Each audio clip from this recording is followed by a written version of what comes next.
Саламатсыздар ма, құрметті әріптестер? Мен Түркістан Ахмет Яссауи кәсіби колледжінің арнайы пән оқытушысы Жұманова Мөлдір Жәнібекқызы.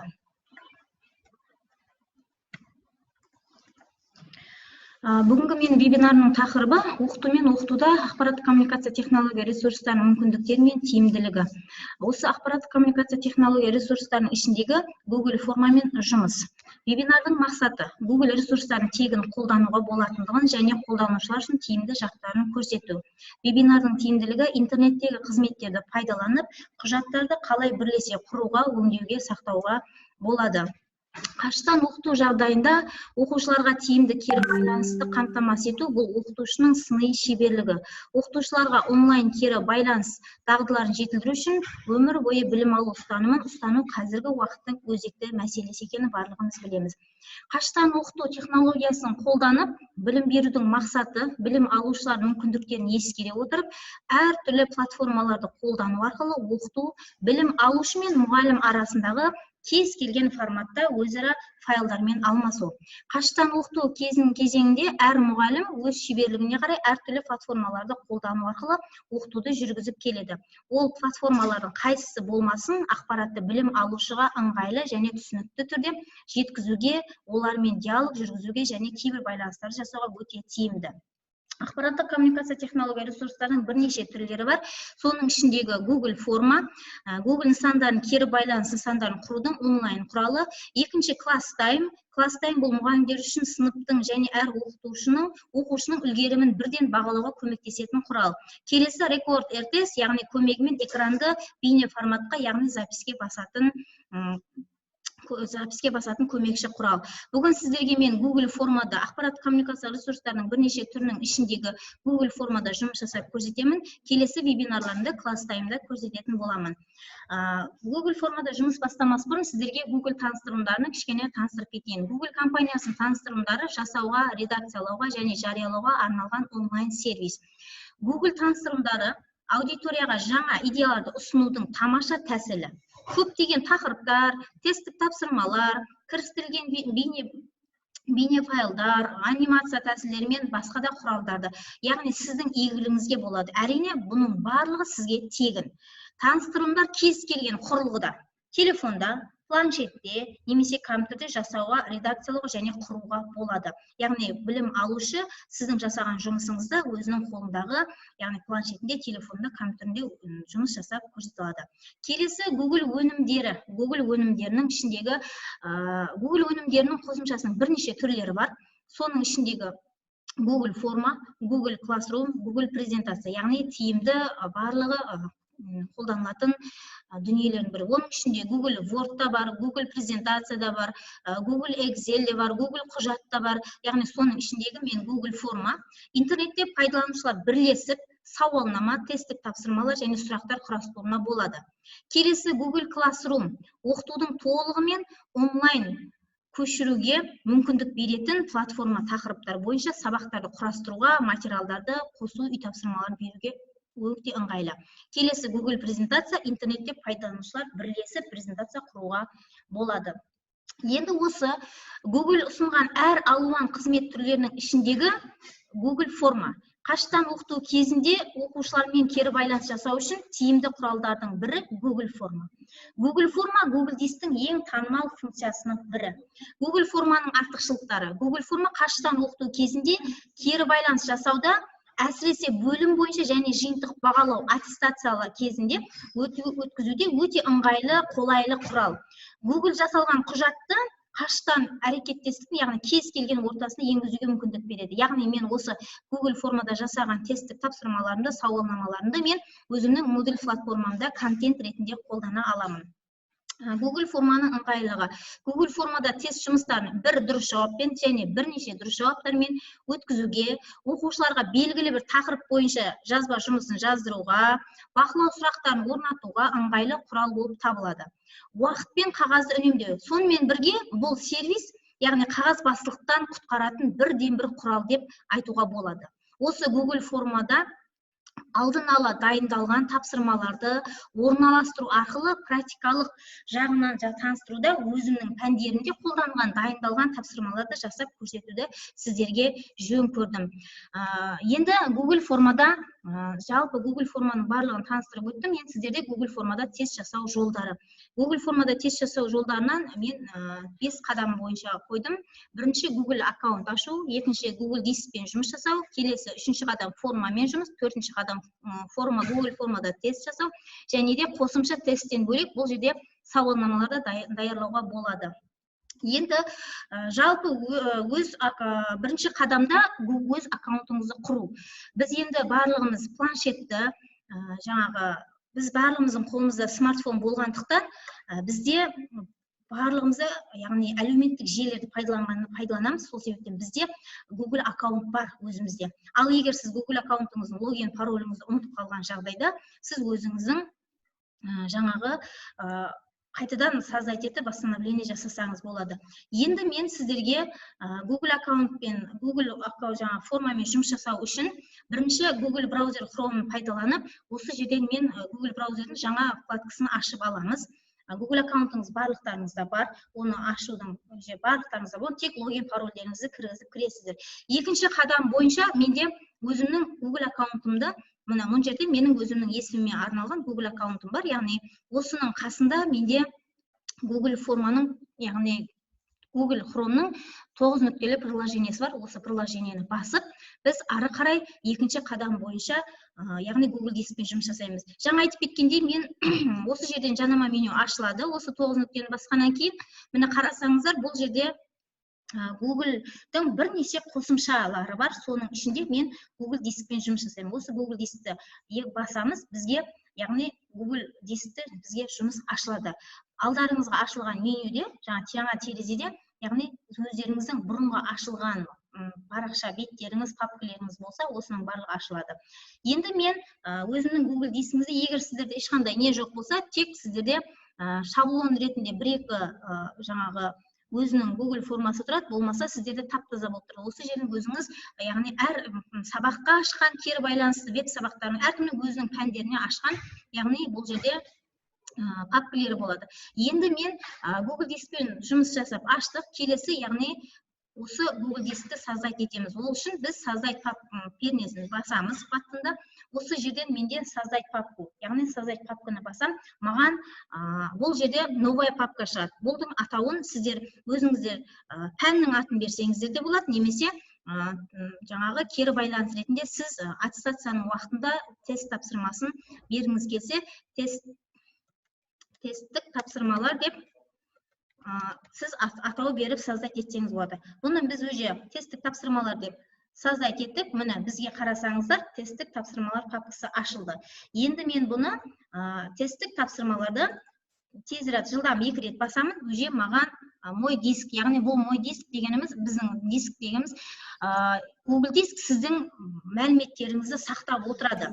Және де бұл сізде егер Google дисктің өзіңізде берілген памяты толып қалған жағдайда, оны қосымша сатып алсаңыз да болады. Енді бізде берілген Google дисктің, яғни Google-дің өзінің дискін пайдалануға өте тиімді. Енді менде Google диск ашылды, енді сіздерге ары қарай формамен жұмыс жасаймыз. Ол үшін осы құрылған папкалеріңіздің ішіне создать пернесін басамыздағыны, осы жерден менде жаңа бірнеше Google қосымшаларын айтып кеттім, Google құжат, Google таблица, Google презентация, соның ішіндегі Google өнімдерінің ішіндегі мен Google формамен жұмыс жасаймыз. Google форманы басамыз, бізге жаңа форма ашылады. Бұл Google формада мен сіздерге бүгін тест тапсырмаларын жасауды көрсетемін. Google форма беті ашылды. Осы бетке, яғни новая форма дегенге, жаңа сіздерге айтып кеттім, бір пәннің немесе бір тесттік тапсырманың атауын берсеңіз болады. Бұл жерге мен компьютерлік желі деп атау беремін. Компьютерлік желі пәні деп атауды беремін. Описанияға сіздер осы компьютерлік желі пәнінен, яғни мен алдын ала Word түрінде құжатқа барлығын жазып дайындап алдым, себебі уақытты үнемі пайдалану үшін.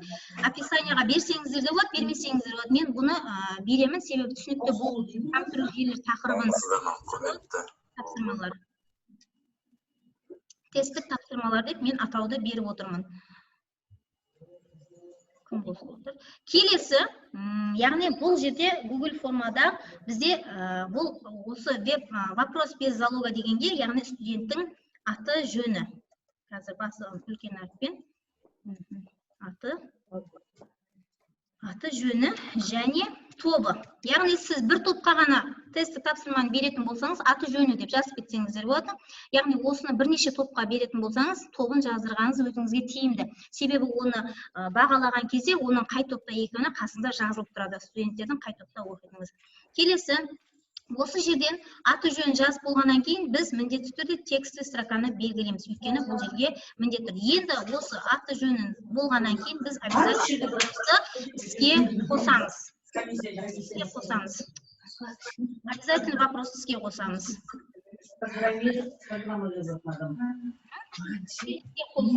Бұл уже біздің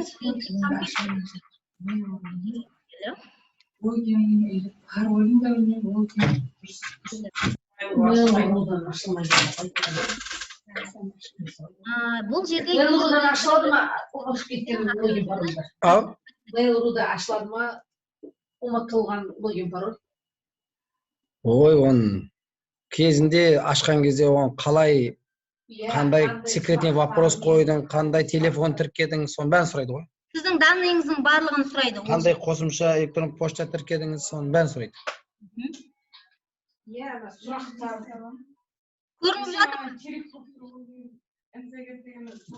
Көрініп жатыр ма? Келесі бізде аты жөн бәрін енгізіп болғаннан кейін енді біз тесттік тапсырмаларды орнатамыз. Тесттік тапсырмаларды қосамыз. Енді тесттік тапсырмаларды қосу үшін бізде осы жерден плюс батырмасын басамыз. Бізде міне тесттік тапсырмаларды қосқаннан кейін плюс батырмасы менде басылды. Осы жерге барамыздағыны біз алдын-ала дайындалған камерам в общем көрінбей тұр ма? Демонстрация.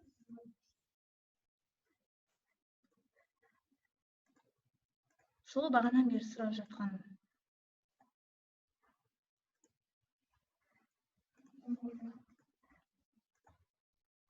Ендіше.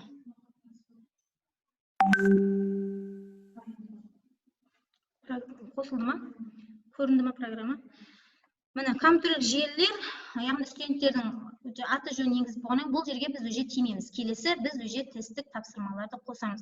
Ол үшін плюс пернесін басып, міне ары қарай добавить етеміз вопростарды. Келесі мен осы жерден сұрақтарымды алып аламын.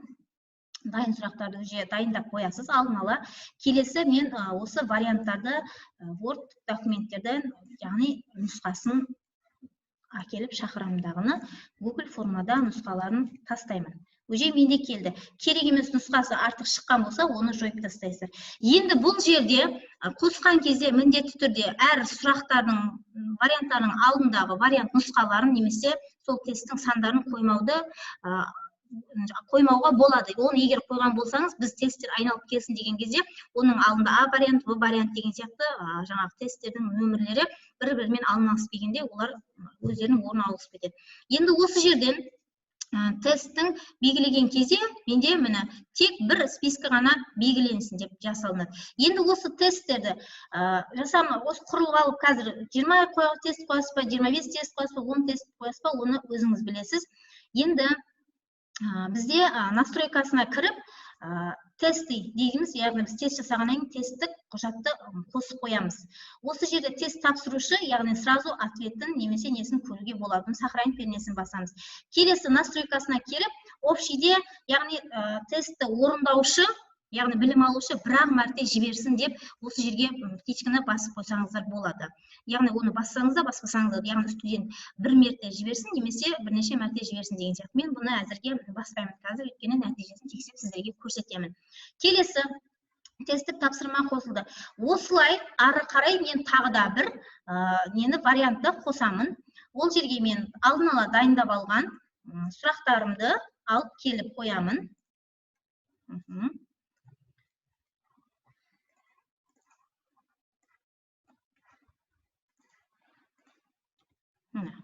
Қосылды. Дәл осында. Енді бұл жерде екі вариантты белгілейтін болған жағдайда, ол кезде біз уже несколько деп, яғни екі нұсқаны таңдау, бір нұсқалықты да, екі нұсқалықты да таңдауға болады тесттік тапсырмаларда. Енді осылай біз қосып алдық. Енді мен осылардың тағы бір түрін қосайын, оны мәтіндік түрде қояйын, құр тест емес, яғни бақылау түрінде ақпаратты, мәліметті жазуға болатындығы. Келесі вариантымды тағы да осы өзімнің дайындаған сұрағымды қояйын. Яғни бұл жерде студенттер, білім алушылар тек тест АБС деген сияқты тесттерді ғана белгілемей, бұл жерден дәл осылай ары қарай белгілеп кете береміз. Мәтінді қолмен өздерінің жазса да болады. Белгілеп аламын. ОСИ моделі дегенді белгілеп алайық. Қанша деңгейі бар деген кезде, студент сұраққа жауап береді, 7 деңгейі бар деп. Деңгейлерін. Бұл жерге мен тест строканы қоямын. Себебі бұл жерге студент өзі міндетті түрде, яғни жауап береді. Келесі, осы жерде мен жаңағы өздеріңізге қажетті 20, 25, 10, 15 сияқты өздеріңіздің тесттеріңізді қоя бересіздер. Осы қатар бойынша жұмысты жасап кете бересіздер, амалдарды орындап. Енді осының біз дұрыс жауабын қою үшін, мысалы, лан сөзінің ашылымы сөйлемі жергілікті желі. Яғни ответті басамыз, жергілікті желі бұл уже дұрыс жауабы. Бұл жерге балды 1 деген балды береміз, яғни 1 балынан. Келесі готова пернесін басамыз. Готова пернесін басып болғаннан кейін бізде 3 нүкте шығады. Осы 3 нүктеде перемешивать ответы деп, яғни сөйлем тексттер айналып сөйтіне келсін деп. Келесі сұрағымызға да дәл осындай амалдық жүйені орындаймыз. Бұл жерде уже біз 2 нұсқаны белгіленсін деп, бағана өзіміз басында беріп кеттік. Бұл жерде мен қазір сіздерге көрсетемін. Бұны 2 варианттық бірнеше нұсқаны таңдауға болады деген кезде, осы 2 балдан беріп кетсеңіздер. Бұл жерге жаңағы описанияға бағана мен жазғандай қылып жазып кетсеңіздер де болады. И бұл жерде де тексті айналысып аралассын деген ойымыз. Келесі, дәл осындай тағы да амалдық жолмен ответін аламыздағыны 1 балмен, яғни бұл жерде жергілікті желі дегеніміз, міне жауабын қоямыз. Сіз дұрыс жауабын қойғаннан кейін міндетті түрде жазылып фишка ұрылады. Бұл жерде, яғни сіздің өзіңіздің дұрыс жауабыңыз қойғаннан кейін бұны да осылай айналдырып кетеміз. Келесі сұрағымыз бұл уже мәтіндік ретінде беріледі. Сөйлемнің жауабын жазады. Бұл жерге описание ретінде қанша деңгейі бар деп, осы ені мәтінмен немесе сөзбен деп жазсаңыздар болады. Мен қазір описанияны бұл жерден ала саламын. Дәл осылай, яғни Google формада өзіңізге қажетті тесттерді нұсқасын керегінше өзіңіз ары қарай қоя берсеңіз болады. Міне осылай біз тесттік. Енді осы тестті жасап болғаннан кейін біз сол тестімізді жаңа айтып кеттік қой. Бұл өзіңіздің қолыңыздағы, яғни білім алушыларда планшетте, телефонда немесе компьютерде көруге болады деп. Енді осының дизайнын әрлейміз. Әрлеп беру үшін дизайн, яғни бұл жерден басамыз. Бізге өзімізге осы жерден, яғни біздің жасалған жобамыз әдемі болу үшін өзінің ішіндегі шаблон суреттерін алсаңыздар да болады. Осы жерден қажетті болмаса, яғни добавить етуге болады. Мен өзім добавить етемдағыны өзімнің компьютерімдегі арнайы өзіңнің әрқайсының пәніңе байланысты алынып қойған жұмыстарды алып қойсаңыздар болады. Қазір мен осыны алайын. Әр пәнге байланысты қойсаңыздар болады. Готова басамыз. Менде өзімнің интернеттен алынып дайындалып қойған суретімді алдым. Міне, ол жерде әртүрлі өзіңіздің пәндеріңізге қойсаңыз болады, немесе жаңағы шаблоннан алсаңыздар. Енді осы жерде стильдің түстерін де берсеңіз болады. Міне, енді келесі бұл жерден шрифттерді де әдемі түрлерінен таңдап алсаңыздар болады. Стандартқа бересіз бе, өзіңіз шрифттеріне. Келесі, бұл уже біз формамызды әдемілеп, сәндеп, безендірдік. Келесі осы жобаның барлығын, біткенін, форманың барлығы толық тексерілгенін, тек көріп тексереміздағыны, біз енді келесі форманың тексерілген толық көру үшін біз просмотр, яғни көздің суретін басамыз. Бұл жерде біз уже нәтижемізді, тестімізді көреміз. Міне, осы жерде білім алушы аты жөнін жазады, одан кейін осы сұрақтарға жауап береді. Міне бұл жерде әр сұрағымыздың, яғни қанша балл беріліп тұрғанын көреді. Осы лан сөзінің алдын астына жаңа описанияға бірнеше нұсқаны таңдау керек деп жазсаңыздар да болады. Міне осылай. Енді міне Google формада жасалынған жұмысты тексердік. Осының барлығын жасап болып тексеріп болғаннан кейін осы жұмысты біз уже білім алушыға жүктейміз. Ол үшін отправить пернесін басамыз. Бұл жерде білім алушыға жеке почталарына жіберсеңіздер де болады. Міне әрқайсысының жеке почталарын болмаса, яғни тиімді біздерде бұл жерде сілтеме арқылы жібереміз. Сілтемені басып, осы жерден осы жасаған формаңыздың сілтемесін аласыз. Болмаса бұл жерде сілтеменің қысқа тегін алсаңыз болады. Яғни короткий URL птичкасын басып, осы жерден копировать етеміз. Осы сілтемені көшірмесін аламыз. Және бұны білім алушыларға біз WhatsApp желісі арқылы, яғни сол топтарға, қай топқа, мысалы сабақты бересіз, осы 11-20 тобына ма, яғни осы сілтемені басып, астына анықтаманы жазамыз. Аттестация, мысалы, межелік тесттік тапсырманы орындаңыз деген сияқты тапсырманы орындау деп яғни өзіңіз чат арқылы жіберсеңіз де болады. Бұл уже WhatsApp арқылы, әлеуметтік желі арқылы жіберіңіз. Келесі мен жаңа айтып кеттім. Бұны біз өзімнің жеке Moodle платформадағы контентіме қолданамын деп. Бұл менің қазір осы пәнге контент ретінде қолданамын. Оны алып, біз жаңағы міндетті түрде короткий несін алып алдық. Енді менің бүгінгі яғни сабағым астына добавить элементті басу арқылы мен гиперсілтеме арқылы тапсырма деп беремін. Қазір тапсырма номері тапсырма 12-20 жылғы тапсырма. Мына жерге мен алған URL адресімді берем. Астына міндетті түрде сауалнама ретінде түсініктеме жазып кетсеңіздер болады. Google формадағы жасалған межелік тапсырманы салып, орындап, контент жаңағы ответтерін жіберіңіздер деп осы жерге түсініктеме ретінде описание беріп кетсеңіздер болады. Бұл уже менің өзімнің модуліме бір контент ретінде уже мен жүктеп қойдым. Ары қарай студенттер осы контенттен алып, ары қарай орындайды, немесе өзіміздің WhatsApp арқылы жіберсеңіз де болады. Енді осы форманы алып, отправить етіп жіберіп болғаннан кейін, енді мен студент ретінде осы сіздерге нәтижесін тексеріп көрсетейін. Мына жерге міндетті түрде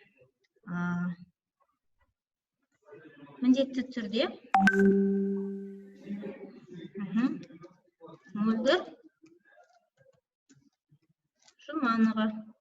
Мен өзімнің тобымды жазған жоқпын, тек аты жөнін. Енді осы нені тестті біз тексеріп көреміз.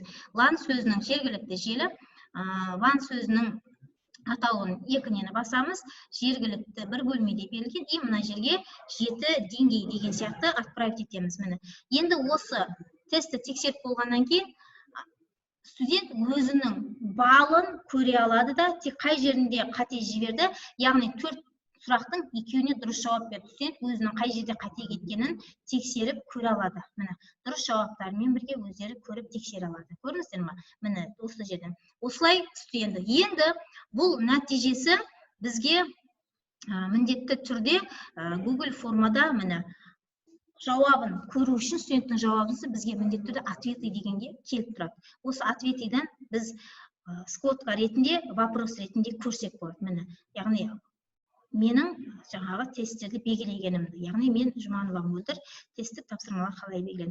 Бұл жерде жеке көрсеңіздер де болады. Болмаса мына жерде осы создать таблицуды басып, и ары қарай нәтижесін осы таблица арқылы көрсеңіздер болады. Бұл таблицаны міндетті түрде ашылғаннан кейін бұл Google дискке міндетті түрде сақталынады. Сол студент қай уақытта кіріп тапсырды, неше сағат мәтін жазылады, және балы, аты жөні, әр тесттің дұрыс жауаптарымен, яғни нәтижесі біздің осы Excel форматында нәтижесі сақталынып тұрады. Бағалаудың осы түрімен де бағалап көрсеңіздер де болады. Болмаса астынан әр нені бағалап, мына бағасын тексеріп көріп, өздеріңіз бағалай бересіздер. Осылай Google формада тестті жасауға болады. Бұл жерде тест қана емес, сауалнамалар жасауға. Енді мен өзімнің сабақтарымдағы қолданылған, Google формада қолданылған бірнеше жұмыстарымды сіздерге көрсетейін. Бұл жерде тест қана емес, Мойдискке барып, менің бұл жерде кері байланыс, рефлексия кері байланыс түрінде жасаған жобамды да көрсетейін. Міне просмотр ретінде. Кері байланыс, яғни студенттердің бүгінгі сабақ бойынша білдім, үйрендім, білгім келеді, жасай аламын атты рефлексиясын жасау. Студент аты жөнін жазады. Міне мен білемін, нені үйрендім, нені білгім келеді, мен жасай аламын деген сияқты, яғни осы нәтиже осылай тексеріп өздерінің жұмыстарын жасасаңыздар болады. Бұл жерде тест қана емес. Міне менде бұл жерде, яғни студенттердің ответі 13 студент жауап берген. Осы 13 студенттің міне ответтерімен бірге әрқайсысының ответі, міне Айдар Сымбат, Аян Айтжанова, міне осылай әрқайсысының өздерінің есімдерімен біздің сұрақтарымызға мен нені білемін деген сияқты өздерінің бәрі HTML-де Hypertext Markup Language-те сайт жасауды біледі екен. Міне әр студенттің жауаптары осылай тұрады. Енді бұл жерде тағы да кері байланыстан бөлек еңбек қорғау пәнінен жасаған жұмысымды да көрсете кетейін. Өрт қауіпсіздігінде жалпы сипатты, жалпылама түсінік. Бұл жерде соған түсінік беріліп өтті. Студент аты жөнін, өрт қауіпсіздігінің талаптары дегеніміз не? Бұл жерде, яғни бақылау ретінде, бағана айттым ғой, тест емес, бақылау түрінде де жұмысты жасауға болады деп, я, жоқ деген сияқты. Бұл жерде тек А, Б, С деп варианттарына емес, бақылау ретінде де енгізуді осылай несін қойдым. Бұл жерде де, яғни ответтерін осы скотка ретінде немесе осы Excel ретінде алып бағалай берсеңіздер болады. Міне 8 студенттің аты жөні жазылады, әрқайсысының жауаптары өздерінің ретімен тұрады. Келесі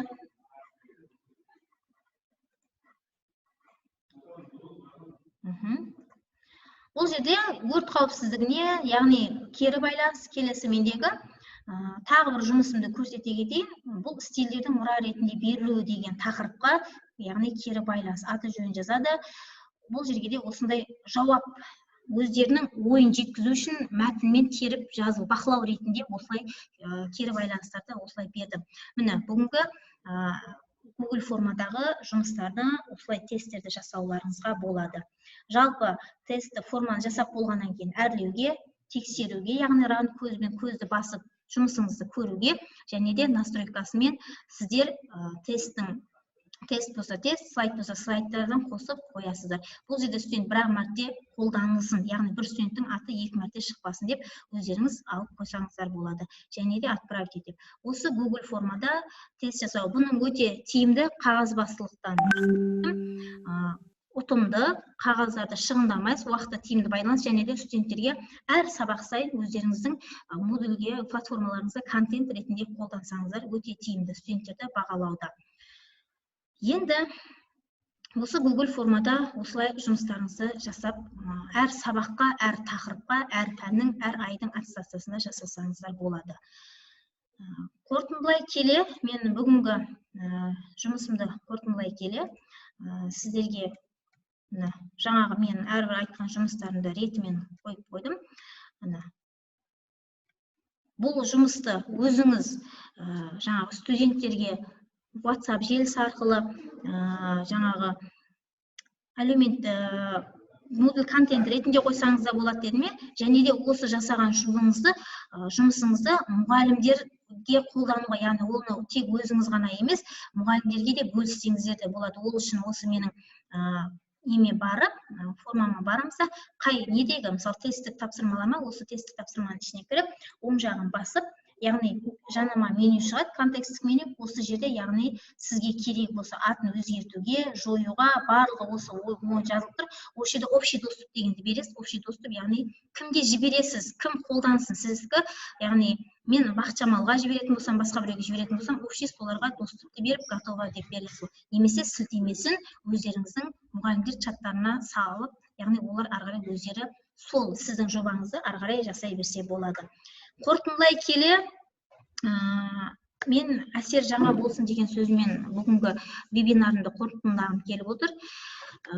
Яғни келесі бір назар аударатын мәселе әсер жаңа болсын дейді. Әсер неғұрлым жаңа болса, іскерлікті сонша көп таратады. Бала іскер болсын десең, балаға әсерді жаңалап беріп отыру керек. Мысалы, бір кері байланыстың артынан екінші түрлі кері байланысты түрлі сабақта ауыстырып отыру ғана емес, бір сабақтың өзінде түрлендіріп жаңалап беруге болады. Қысқасы, баланың іскерлігін сөніп қалмас үшін әсерді жаңалап отыруымыз керек. Яғни бұл жерде ақпараттық коммуникация технологиялардың мүмкіншіліктерін пайдаланып, тиімді пайдаланып, оқушыларға, білім алушыларға кері байланысты түр-түрімен түрлендіріп жіберіп отырсақ болады. Бұл қазіргі мұғалімдерге үйретіліп және талап етіліп отырған мәселе. Қашықтан оқыту кезінде бұл өте үлкен мәселелердің бірі болып саналады. Яғни сіздің шеберлігіңізге байланысты. Баланың зейіні мен қызығушылығын, іскерлігін арттыру үшін сабақты әртүрлі әдіс тәсілдермен, тапсырмалармен түрлендіру жүргізу. Бір сабақ екінші сабаққа ұқсамайтындай әсерлендірілетін жағдайда оқушының пәнге, оқуға деген қызығушылығын, ынтасын арттырамыз. Яғни әсер жаңа болсын деген осы сөзбен қорытындылағым келіп отыр. Ақпараттық коммуникация технологияның мүмкіншіліктерін пайдаланып, әр кері байланысты осылай пайдалансаңыздар болады. Зейін салып тыңдағандарыңызға рахмет. Бүгінгі вебинарыма